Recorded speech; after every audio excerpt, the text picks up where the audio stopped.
So I have just watched the final press conference for Joshua versus Klitschko from the Sky News headquarters in London.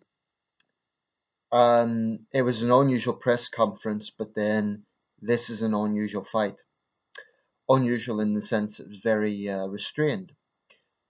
I actually feel that I'll talk about the details of the conference in a minute, but my feeling about the atmosphere, obviously I wasn't there, but from watching the video was almost reverential. What I mean by that is that there is a palpable feeling that there is something different about this fight. Now, obviously, you can never tell what a fight's going to be like until it's happened, and we know that those of us who follow boxing know that there are occasions when a fight is hyped up into something massive and it turns out to disappoint, or at least not be quite as big an event in the ring as it has been hyped. Mayweather Pacquiao comes to mind. Um, I think this will be an action-packed fight. That's my gut feeling. It really is the old lion versus the young lion. Now, the reason I think this is different and why this press conference was different is that it's been commented on often that both these guys are bringing a respect to the sport, as Klitschko says, clean, polishing up the image in a way that I think it really needs. Um, I do think that a certain degree of trash talking can hype up fights. So I do agree that it would be boring if every single fight was like Joshua versus Klitschko. But with the way things have gone in fights like Hay versus Bellew, Chisora versus Hay, uh, and any number of fights Tyson Fury has been involved in, then I think this is refreshing. There is a respect there, but it isn't overdone. You know, both these men know that they're involved in heavyweight business. They both know what it's about. Adam Smith made a very good commentary, the Sky's head of boxing. He really summed it up in a very good way, and I take notes on these things. I'm going to actually quote some of the things he says. Um, yeah, as thrilling inside the ring as he is as amicable outside, he is powerful, destructive, and electrifying. But he is untested at this level. That's referring to Anthony Joshua. On Vladimir Klitschko, ruthlessly dominant and wonderfully personable, can he come off that day defeat and 17 months of inactivity to, at 41, deliver one more fabulous performance to join that rare club of Lennox Lewis, Evander Holyfield, and the one and only Muhammad Ali to become a three-time world champion? One of the German contingent later added that Vitaly Klitschko had also been a three-time world champion. Eddie Hearn pointed out that was a really eloquent introduction to the two fighters, and it's very true. I do think it's fair to say this will be the heavyweight fight of the 2010s. I can't think of any other heavyweight clash this decade, and there's been some pretty big fights that compares to this. Klitschko was right to say that Britain is the home of boxing, and therefore we are the rightful mecca of boxing. Not Las Vegas, not Macau, Britain. Um, and I think Eddie Hearn has to take a lot of credit for that. But he also pointed out that Sky Boxing also deserves credit for this because they were the one network that has remained loyal to boxing. Um, so that's it, really. I'm not going to make predictions because I honestly think this really could go either way. In most fights, there's a case where one guy is an underdog. Now, Klitschko's obviously the challenger, but as he says himself, he thrives off that. When his age is mentioned, he kind of makes an awkward smile. He almost looks like he's a bit irritated, but I think he's playing a very clever game here. I think Klitschko, as he likes being the challenger, almost wants people to underestimate him on the age thing. I think age in boxing is less of an issue than it was in the past. I mean, I believe it was Archie Moore won the title at 37, and at that time, whoa, old man, 37. But nowadays, it's, you know, you have a 50-year-old Bernard Hopkins. You have a lot of guys that are fighting well into the 40s. It's no longer so unusual. Vladimir Klitschko looks to me to be in top shape. He looks a lot healthier than I am. I mean, I'm 31. I'm a decade younger than Vlad, and sometimes I feel like my bones are a bit stiff, like I need to, go out for a jog or something. So I think the age thing is can be overstated. Having said that, experience counts for something insofar as experience, but it also means that he has had more battle scars. So in that sense, Joshua is fresher. Who's the stronger of the two? Very, very hard to say. I think they are both heavy hitters. I think they're both big heavyweights. Um, I see a lot of Lennox Lewis in Anthony Joshua. I'm not the first person to mention that. In the coolness of his persona, in the punching power, in the build, yeah, I see a lot of Lennox Lewis there. Now, what I'm going to do, rather than predict the outcome, I'm going to say what I feel would be the implications of the outcome. If Joshua wins this, he will no longer just be like kind of the golden boy of British boxing and a sensation. He will be the real deal. He will be automatically an all-time great fighter. No matter what happens after that, if he beats Vladimir Klitschko, he will go down as one of the greatest Britons of all time. Too early to say if he's greater than Lennox Lewis because Lewis obviously had 44 fights, but he will certainly be in the conversation. At the moment, Joshua ranks 180th in BoxRec all-time fighters. That's very, very, unexceptional. Even among British fighters, I don't think he's even ranked in the top 10 all-time British fighters. And I don't think he should be after just 18 fights. Impressive as that is with the number of KOs that he's had, it is only 18 fights. Now, Tyson Fury has had more, and many other fighters obviously had records. There's many fighters who have a record comparable to Joshua's, but they're nowhere near as well known because they weren't Olympians. So I think we shouldn't overhype Joshua at this stage.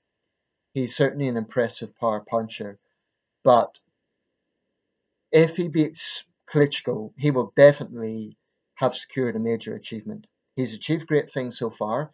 If he beats Klitschko, he will really have achieved something.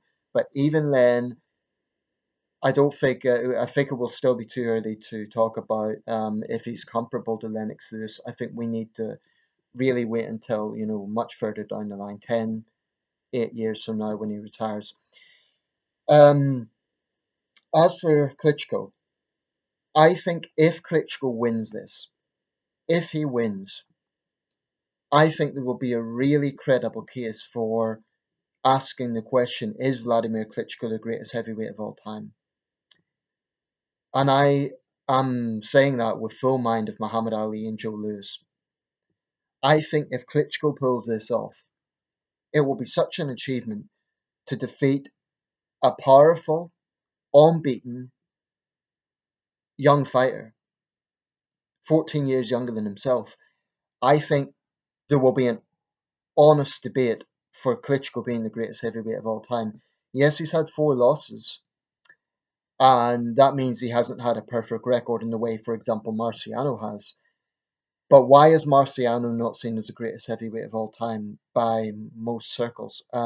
Italian Americans might consider that, but most boxing scholars wouldn't rank Marciano as the greatest. Why? Because through no fault of his own, the guys who he beat were all past their peak. Ezra Charles, Jersey Joe Walcott, and so on. Muhammad Ali is rightly revered for his skills as a fighter, but also for a transitional figure in the sport. Joe Louis is symbolic. Again, I feel he is a cultural icon because what he meant to African Americans, especially going into World War II, I think is profound. What does Vladimir Klitschko mean? I think what Klitschko brings beyond just being a great fighter is that personality. What Klitschko does is he forces civility in an aggressive sport. He forces the sport to really I think he's a role model. And I know that's a term that can sometimes be overblown, but I feel that Klitschko is absolutely necessary. Now, some people will say that the dominance of the Klitschko's ruined the heavyweight division. I'll be honest, it does get a little boring when you have two guys and then one guy dominating it for so long. But no one can take away what Klitschko is to the sport. And for a long time, I feel that his greatness was underappreciated, especially in American circles.